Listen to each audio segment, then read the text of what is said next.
Voglio a Forza Napoli, che macchina da culo, voglio così. Mamma mia, 4-1, che bistecca alla Fiorentina che ci abbiamo fatto stasera. Mamma mia, un Napoli che vedendolo giocare così, raga, veramente mi passano le lacrime negli occhi e tanti rammarici.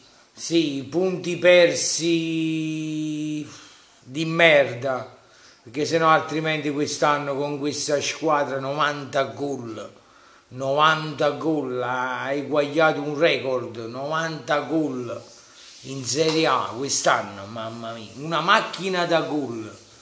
Quest'anno ci sono molti rimpianti, molti. Abbiamo buttato i punti nel cesso con il Pescara, anche se la prima partita ci fu negato un rigore.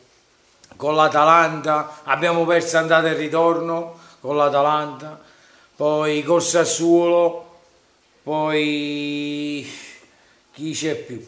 Non mi ricordo. Col Palermo in casa. Yeah. Avete capito quanti punti abbiamo buttato? Mamma mia, quanti punti abbiamo buttato. Questa è la mia amarezza, il mio rammarico. Ti fa male sta cosa, vedere una squadra di record veramente.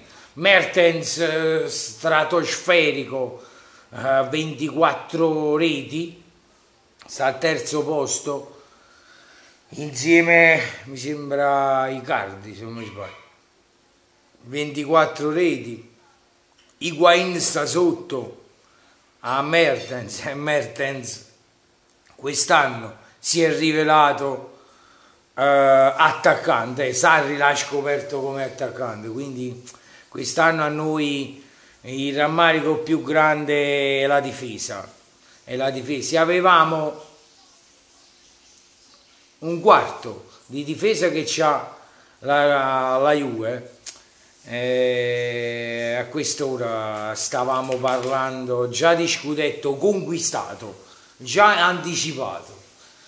Sta squadra, ma con tutta la rivalità che si può avere, altre tifoserie, va solo applaudita per il calcio espresso, il bel gioco. Guardate, non ho parole. Un grande Napoli. Io perciò lo amo, io sono orgoglioso di questa squadra, a prescindere che dai trofei che non sono arrivati quest'anno. Sono molto orgoglioso di questo Napoli. Però vedete, anno dopo anno cresciamo sempre di più. Il divario enorme che c'era tra Juventus e oggi chiamato Juventus, Juventus, si è dimezzato di parecchi. Infatti è vero che la Juve deve fare la partita con il Crotone, però è dimezzato di parecchio. Ma adesso stiamo a due lunghezze dalla Juve, a una lunghezza dalla Roma. Si deciderà tutto all'ultima giornata, dal primo al secondo posto, perché vi dico la verità, io, ecco, la mia spontaneità è senza peli sulla lingua. Vedo tanti che vogliono sognare, ma che sognate? Ma potete mai sperare che la Juventus perda col Crotone a casa sua, che non ha mai perso? Beh, tutto potrebbe succedere, per l'amor di Dio. Ma cosa sperate? Che la Juve perda col Bologna, pure che a Bologna? Che il Bologna già sta là, sta tanto che ci sta il Bologna adesso, salvato e tutto. Non gli manca niente, quindi come fate a pensare oppure a sognare? Come se io, per esempio, mi volessi fare un sogno che mi suicidi, io mi faccio male stesso. Mi faccio un sogno che mi uccido, mi faccio, che sogno, che me lo faccio a fare se poi mi devo sognare che io mi uccido? Quindi è meglio che non sogno, ma dove sta a pensare un sogno del genere? Io è un sogno che per me non c'entra proprio in due cassette, che uno spera, pure che nella Roma, per esempio, lo vincesse a Roma, perché giustamente sta andando una lunghezza, ma come si fa a pensare che la Juve, come si fa a pensare che la Juve perde tutte e due partite, col Crotone in casa e con... come si fa? Ma come mi vengono a mente sti suoni? Come mi vengono a mente? Faccio un'autocritica ai miei tifosi azzurri. È vero che sognare non costa nulla e non è proibito sognare. Sì, ma è un autolesionismo. Sto sogno è un autolesionismo questo sogno, quindi io evito proprio di farlo. Però per il secondo posto, giustamente, dobbiamo sperare nei fratelli genovani che vanno a Roma e fanno la solita la partita che hanno fatto con la Juve, la partita della vita, e quindi sperando, e noi ovviamente dobbiamo andare noi a Genova, giustamente i fratelli genovani vanno a Roma e noi andiamo a Genova, giustamente e fare un'altra vittoria e sperare che i fratelli genovani vincono e noi conquistiamo il secondo posto. Là io ci credo ancora, ci credo e credo nei fratelli genovani, anche se in questo contesto di partita Roma e Chievo, il Chievo mi sembra che io non l'ho vista la partita perché oggi stavo un po', sono stato troppo indaffarato questa settimana perché mio figlio domani si farà la prima comunione, Miki, era papà, vieni papà, vieni. Si farà la prima comunione il mio Miki, saluta. Ciao. E quindi domani avrà il secondo sacramento. Un sacramento lo facciamo. Comunque alla fine, no, il sacramento è il terzo alla cresima, esatto. Anche se il terzo gol della Roma, io non l'ho visto alla partita, mi hanno detto che è un fuorigioco, però non l'ho visto. Quindi però alla fine il contesto della partita è finita 5 a 3. Beh, dobbiamo solo sperare che questi fratelli genovani e noi facciamo la gara là per vincere a Genova e i fratelli genovani faranno la gara della vita per vincere a Roma. Allora sì, veramente sarà una vittoria. Però vi ripeto, è un rammarico, vero papà, con una squadra che gioca così, no? Come il Napoli. È più elastico, sciogliti, vedi, sciogliti. È vero, c'hai sonno, papà, c'hai sonno, vado cucca, papà. C'hai sonno, e domani devi svegliare presto, ci prepariamo e andiamo a fare questo secondo sacramento. Quasi le 11. Quasi le 11, ma fra poco vai a fare un anno. Vabbè, se non fa una cosa, saluto, concludo io. Dai, saluta tu.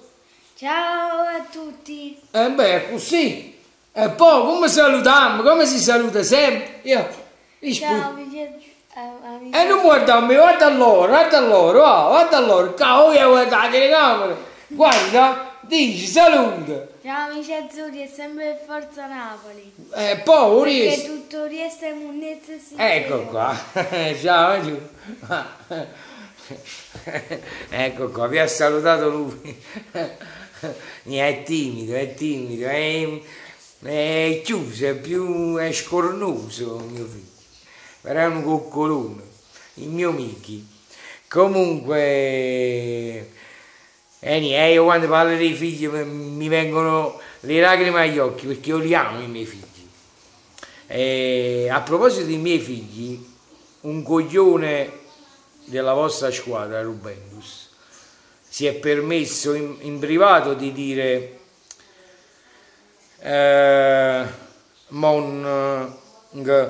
non voglio parlare, ti è tuo figlio, ma quello che dici no, tu, perché poi ho visto la tua foto profilo che poi mi ha bloccato, non mi ha dato il tempo di risponderti, ma quello che dici, niente di meno, tu sei talmente vecchio, ma talmente vecchio, tutto rispetto ai vecchi, che manco un catetere ti riescono a mettere, tu ti permetti di andare su, addirittura me lo dici a me, ok, ma non ti permettere proprio, però giustamente dei commenti mi scivolano addosso fatti da escrementi di mosca accumulate anni e anni da persone, diciamo, escrementi di mosca come te, quindi siete vergognosi, siete proprio penosi.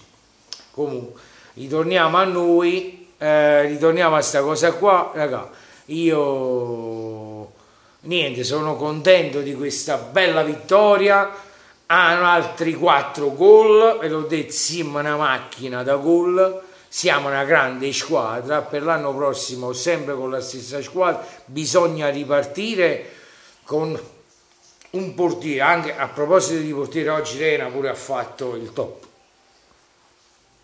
Ha fatto 3 interventi proprio decisivi, l'ultimo.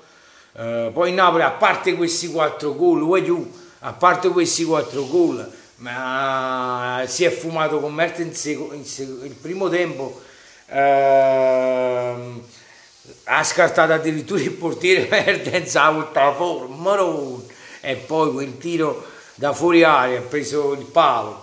Sta partita qua, questa era un'altra partita che poteva finire tranquillamente 6, 7, ma a 1, che poi diciamo il gol preso è stato proprio un gol proprio da coglioni. Là se l'ha perso Hamsik, che sia proprio Hamsik, se l'è guardata a cosa là, come si chiama? Jalicic, non mi ricordo. Comunque chi? Niente raga, niente, il mio rammarico è questo, perché troppi punti persi, troppi punti persi, perché quest'anno veramente potevamo vincere lo scudetto, lo potevamo vincere con sta grande squadra. Io la amo sta squadra, io amo prima la mia città e poi amo la mia squadra. Ciao, voglio un bacione e sempre forza Napoli, perché tutto riesce sempre munnezza e sicchione, sempre. Ciao, voglio forza Napoli.